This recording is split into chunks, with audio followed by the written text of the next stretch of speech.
Thank you so much, Chairwoman Maloney, for your courageous stance and also using the House Oversight Committee to take a deeper dive into the impact of what happened in Texas there, as well as across the country.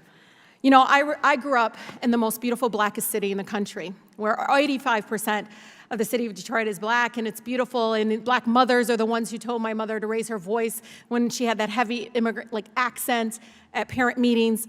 And you know, I'm sitting there listening to people pretending, disingenuously, honestly, that they actually care about the lives of my black neighbors.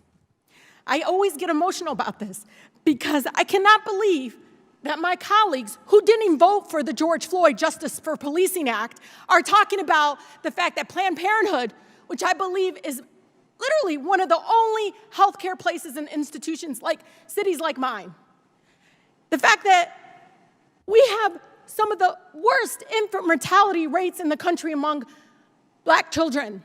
We can't even get them to 1 year old. It's like, why aren't we spending the same energy, doctor, in saving those lives, getting them to 1 year? How come when I was in the Michigan legislature, they spent so much time on this that they never wanted to talk about that single mother that we needed to make sure that she had the wraparound services, that she could actually provide for her family because she made a choice.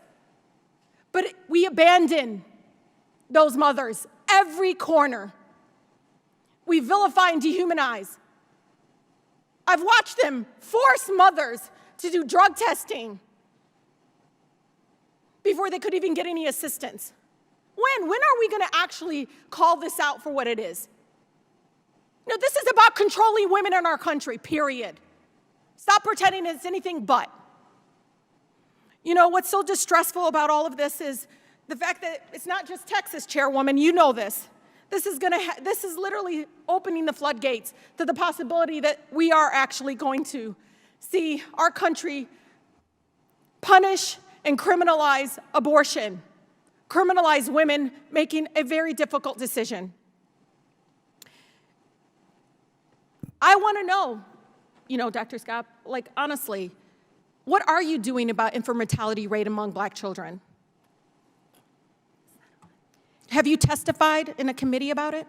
Thank you for your question. I'm very interested in the topic. I have applied to be a member of the Texas Maternal Morbidity and Mortality Committee 3 times. I have not been accepted. I suspect it may be because of my stance on life, but I'm terribly concerned by the lack of support that so many of those women have. Yeah, well, the same people that voted for the bill that you are championing today are people that would actually leave them completely homeless and with no safeguards at all. I want you to believe me when I say that to you, because Black Lives Matter should be very much at the forefront in every policy that we ever do in this country. It can't just be you carrying a sign or being on a commission. It's actually standing up and saying what we see. Because I want to tell you something.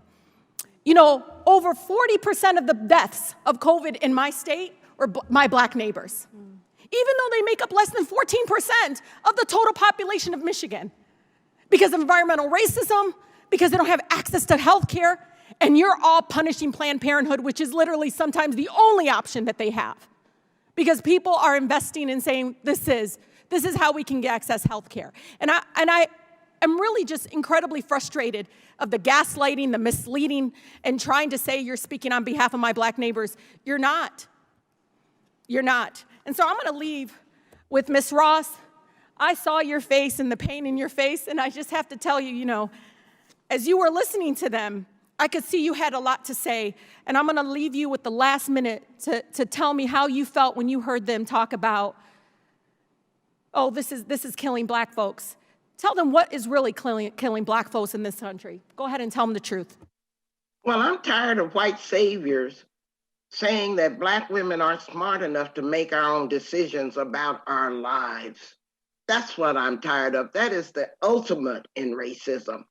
To accuse us of being less smart, less human, and less caring about our children than you do, when your actions speak louder than your mealy words, because you vote against children having lunches, getting good schools, getting rid of guns so that they can survive.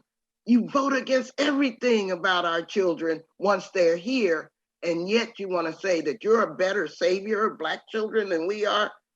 Get over yourself. Now, this white saviorism does not convince us that you have our interest at heart. I hope you heard her, because, a mentor of mine told me when I got here, some people are never going to hear or see you the same way I do, Rashida. But I hope you saw Ms. Ross and you felt what she's saying, because it is the truth. You want to save lives? Start investing in tearing down structural racism in our country.